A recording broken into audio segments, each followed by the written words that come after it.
नमस्कार साथियों। हाँ, तो भाषा, राजभाषा के बारे में पढ़ेंगे आज। राजभाषा बहुत महत्वपूर्ण टॉपिक है। कई बार बच्चे पूछ रहे थे सर हमारी राष्ट्रीय भाषा क्या है। तो हमारी राष्ट्रीय भाषा है, वो राष्ट्रीय भाषा कुछ भी नहीं है, हमारी राजभाषा है। अब राजभाषा है वो क्या है? तो राष्ट्रीय भाषा के तौर पे कई बार राष्ट्रीय प्रतीक चिन्ह पूछ ले जाते हैं, राष्ट्रीय आपसे पूछ ले जाता है राष्ट्रीय वृक्ष क्या है, राष्ट्रीय फूल क्या है, तो वो अलग अलग चीजें सारी, लेकिन राष्ट्रीय भाषा नहीं है, राजभाषा है। और राजभाषा कौन सी है? हिंदी। हाँ, ये याद रखना, इसको राजभाषा के रूप में संबोधित किया जाता है। तो राजभाषा है हिंदी। राजभाषा से संबंधित जो उल्लेख किया गया है वो भारतीय संविधान के भाग 17 में किया गया है। भाग 17 में राजभाषा से संबंधित उल्लेख किया गया है।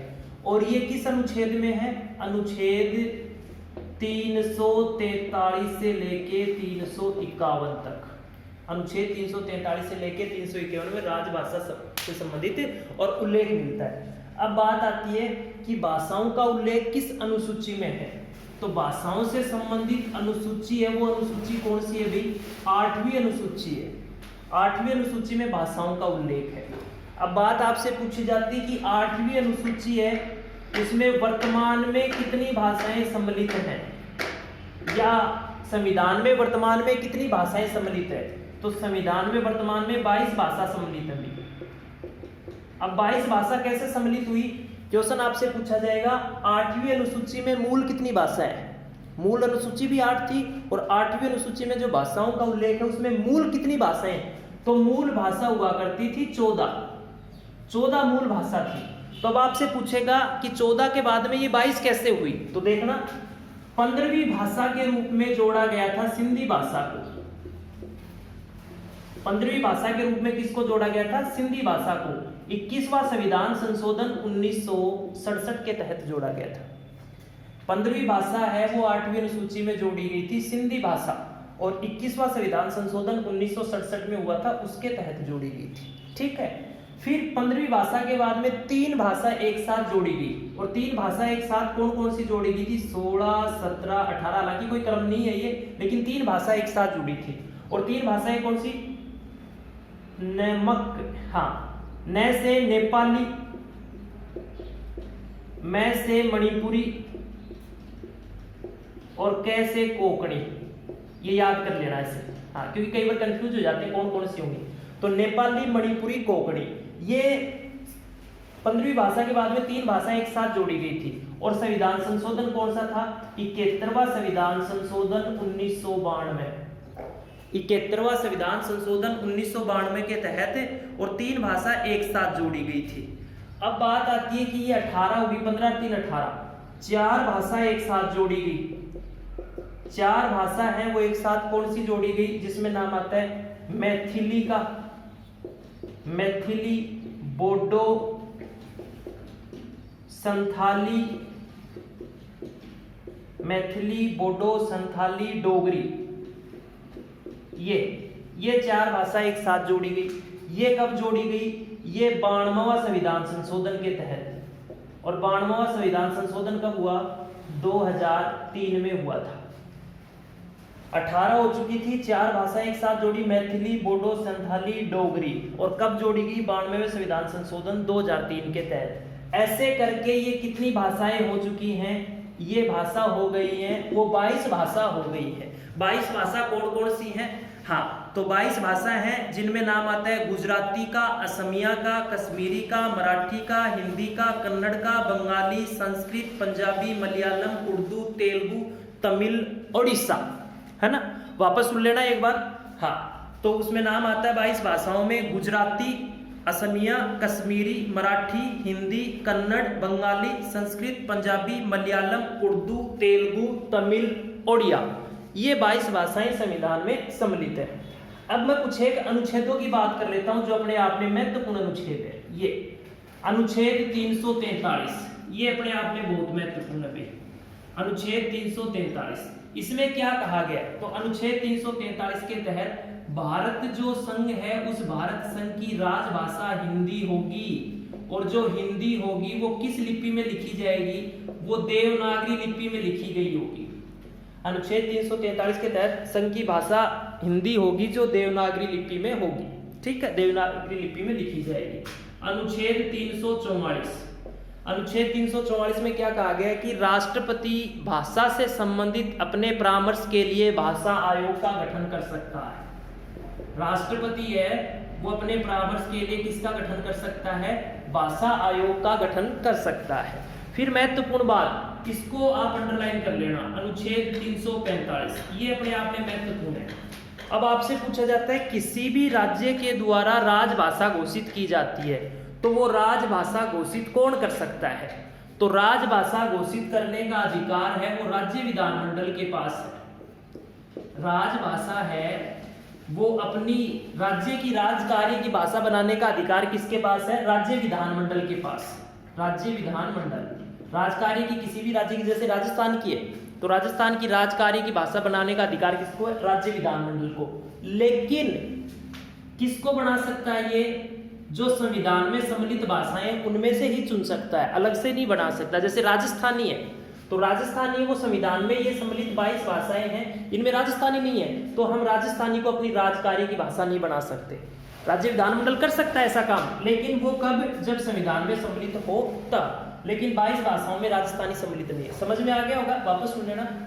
अनुच्छेद 345 के तहत राज्य विधानमंडल उन भाषाओं को राजकार्य की भाषा बनाने का अधिकार रखता है जो संविधान में सम्मिलित है। लेकिन एक बात आती है अंग्रेजी भाषा। अंग्रेजी तो संविधान में सम्मिलित नहीं है। क्वेश्चन पूछ लिया जाता है अंग्रेजी भाषा संविधान में सम्मिलित नहीं है लेकिन फिर भी एक राज्य की राजकार्य की भाषा है, तो वो राज्य कौन सा है? नागालैंड। नागालैंड की राजकार्य की भाषा कौन सी है भी? अंग्रेजी है। तो ऐसा कैसे हुआ? राजस्थानी है तो राजस्थानी भाषा को हम राजकार्य भाषा कैसे नहीं बना सकते? इन्होंने इंग्लिश को शामिल कर लिया, हालांकि संविधान में नहीं है लेकिन फिर भी राजकार्य की भाषा है। तो यहाँ पे अनुच्छेद कौन सा काम करता है वो देखना। अनुच्छेद 347 के तहत राष्ट्रपति ये अधिकार रखता है कि कोई भी राज्य के द्वारा सबसे ज्यादा प्रयोग में लाई जाने वाली भाषा जिसका वो प्रयोग करता है और उसकी इच्छा के आधार पर, उनके इच्छा के आधार पर उस राज्य की राजभाषा बनाने का अधिकार उसको राष्ट्रपति दे सकता है कि वहां के लोग सबसे ज्यादा उस भाषा का प्रयोग करते हो और उनकी इच्छा हो कि हमारी राजकार्य की भाषा भी यही हो, तो राष्ट्रपति उसको ये अधिकार दे सकता है। अब आपसे क्वेश्चन पूछेगा, वो क्वेश्चन ये पूछेगा निम्न में से कौन सी संविधान में सम्मिलित भाषा नहीं है, तो आप थोड़ा याद रखना उसको, और दो याद रख लेना बस ये, एक तो अंग्रेजी भाषा संविधान में सम्मिलित नहीं, क्योंकि ऑप्शन देता है उसमें इंग्लिश करीब करीब में मिलता है। फिर बात करूं मैं तो राजस्थानी, ये दो भाषाएं संविधान में सम्मिलित नहीं है, और जो मैंने 22 बताई है वो याद होती तो बहुत अच्छी बात है, लेकिन अंग्रेजी और राजस्थानी संविधान में सम्मिलित नहीं है। ज्यादातर एग्जामिनर क्वेश्चन इन्हीं पे फोकस करता है वो, तो ऑप्शन में ये डालता है ये संविधान में सम्मिलित नहीं है। ठीक है, तो इनको आप याद रखोगे। अब बात आई हिंदी की। हिंदी, तो हिंदी को देवनागरी लिपि में लिखा जाता है, देवनागरी लिपि। हरियाणा एसएससी का पेपर हुआ था, उसमें पूछा गया था कि भाई हमारी राष्ट्रीय लिपि क्या है, तो राष्ट्रीय लिपि क्या है? देवनागरी लिपि है हमारी राष्ट्रीय लिपि। अब बात आती है कि हिंदी को संविधान में कब सम्मिलित किया गया? पटवार का पेपर हुआ था 2013 में, बहुत क्लोज ऑप्शन डाले थे, तो हिंदी को संविधान में सम्मिलित कब किया गया था? हिंदी भाषा को संविधान में सम्मिलित किया गया था 14 सितंबर 1949 को। 14 सितंबर 1949 को हिंदी भाषा को संविधान में सम्मिलित किया गया। अब 14 सितंबर 1949 को संविधान में सम्मिलित किया गया हिंदी भाषा को, तो प्रत्येक वर्ष एक दिवस आता है 14 सितंबर को, और आपसे पूछा जाता है हिंदी दिवस। मैं पहले भी बात कर चुका हूं कि हर पेपर में एक दिवस पूछा जाएगा, तो हर पेपर में एक दिवस पूछा जाएगा, वहीं से ही क्वेश्चन उठ के आता है। हिंदी दिवस प्रत्येक वर्ष कब मनाया जाता है? तो हिंदी दिवस मनाया जाता है वो 14 सितंबर को मनाया जाता है। ठीक है, और भाषाओं का जो उल्लेख मिलता है वो किसमें मिलता है? 8वीं अनुसूची में मिलता है। फिर बात आती है क्लासिकल लैंग्वेज। क्लासिकल लैंग्वेज का मतलब शास्त्रीय भाषाएं। तो ये शास्त्रीय भाषाएं हैं, इनका दर्जा कैसे दिया जाता है? तो शास्त्रीय भाषाएं, सीधा सा क्वेश्चन पूछ लिया जाता है, एक तो शास्त्रीय भाषा अंतिम कौन सी जोड़ी गई, या शास्त्रीय भाषा अंतिम कौन सी बनी? तो क्लासिकल लैंग्वेज क्या होती है? तो तो शास्त्रीय लैंग्वेज या शास्त्रीय भाषाएं वो होती हैं क्लासिकल लैंग्वेज, जिसके लिए अलग से यूनिवर्सिटी निर्धारित की जाती है, अलग से उनके लिए फंड तैयार किए जाते हैं और अलग से उनके लिए प्रोफेसर तैयार किए जाते हैं जिनके ऊपर रिसर्च चलता है। तो आपसे सीधा से क्वेश्चन पूछेगा वर्तमान में शास्त्रीय भाषाएं कितनी है, शास्त्रीय क्लासिकल लैंग्वेज कितनी है, तो वर्तमान में शास्त्रीय भाषाएं वो कितनी है, 6 हैं। तो शास्त्रीय भाषाएं वर्तमान में कौन कौन सी है, तो तमिल, तेलुगु, संस्कृत, कन्नड़, मलयालम, उड़िया, हो गई 6, देख लेना। तमिल, तेलुगु, संस्कृत, कन्नड़, मलयालम और उड़िया। तमिल, तेलुगु, संस्कृत, कन्नड़, मलयालम, उड़िया, ये 6 हैं शास्त्रीय भाषाएं। अब आपसे पूछेगा अंतिम शास्त्रीय भाषा कौन सी जोड़ी गई, तो अंतिम शास्त्रीय भाषा जो जोड़ी गई थी वो कौन सी जोड़ी गई थी, जो लास्ट में बोली है मैंने, ओडिया। ओडिया को अंतिम राष्ट्रीय भाषा शास्त्रीय भाषा का दर्जा दिया गया। तो ओडिया है, उसको शास्त्रीय भाषा कब बनाया गया भी, तो ओडिया को शास्त्रीय भाषा बनाया गया था मार्च 2014 में। छठी शास्त्रीय भाषा के रूप में ओडिया को दर्जा मिला मार्च 2014 में, दर्जा इसको दिया गया था। अब कई बार क्वेश्चन पूछ लिया जाता है इन भाषाओं में भी, जैसे मलयालम का नाम आया तो दिल्ली पुलिस 2013 में जो भर्ती हुई थी 2-3 पेपर आउट हो लिए थे, फिर अलग अलग से लड़कियों का अलग, लड़कों का अलग पेपर हुआ, तो उसमें लड़कियों के पेपर में पूछा गया था मलयालम भाषा कहाँ बोली जाती है। मलयालम पता है किसी को, बहुत महत्वपूर्ण क्वेश्चन है। मलयालम भाषा, तो मलयालम भाषा कहाँ बोली जाती है, केरल में बोली जाती है मलयालम भाषा, ठीक। फिर एक क्वेश्चन आता है संस्कृत। संस्कृत है ये तमिल, तेलुगु, संस्कृत, कन्नड़, मलयालम, उड़िया। तो संस्कृत कहाँ की राजकार्य की भाषा है भी, हाँ संस्कृत है वो कहाँ की राजकार्य की भाषा है। तो ये क्वेश्चन है, इसका जवाब आप दोगे मेरे को नीचे कमेंट बॉक्स में लिख के दे देना कि सर संस्कृत यहाँ की राजकार्य की भाषा है, क्योंकि भाई पढ़ना तो पड़ेगा, है ना, डेफिनेट पढ़ना पड़ेगा। और मैंने ये बार बार देखा है कि बच्चे पूछ रहे हैं सर पढ़ाई तो हो ही नहीं रही, क्लास के बगैर पढ़ाई नहीं होती, माहौल नहीं मिल रहा है। भाई ये लॉकडाउन जो चल रहा है, घर पे रहने का की महामारी है बहुत बड़ी कोरोना, तो इससे बचने का और कोई उपाय नहीं है। लेकिन पढ़ाई जो स्टूडेंट तैयारी करना चाहता है उसके लिए बेस्ट, सबसे बेस्ट टाइम ये है, वो जितना चाहे पढ़ सकता है, जितना चाहे किताबें हैं वो उनका रिसर्च कर सकता है, उसके ऊपर अध्ययन कर सकता है वो, और अपनी एक एक जो कमी है उसको पूर्ण कर सकता है, जितना भरपूर टाइम दे सकता है किताबों को।